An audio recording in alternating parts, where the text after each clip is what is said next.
More breaking news, this time out of the West Valley. Police opening fire, hitting one suspect. At this hour, two more dangerous men are on the run. Team 12's Colleen Sikora joins us live from Glendale with the late breaking details. Colleen.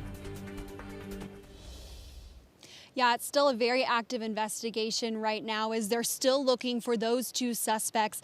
This is here at 89th and Maryland where those suspects bailed out of a car and ran away, and they're still looking for them. Now, DPS tells us known gang members were conducting an illegal weapons transaction earlier this evening when a robbery occurred and troopers tried to apprehend them. Now, this is Sky 12 video of this scene. As the suspects ran away, they rammed the DPS vehicle and disabled it. DPS tells us a handgun was pointed at troopers, and so a trooper fired their weapon. Eventually, the suspects abandoned a silver Jeep here at Maryland and 89th. One suspect stayed on scene as he was shot. He was taken to the hospital where DPS says he's in critical condition. The other two suspects, as I've said, are still on the run.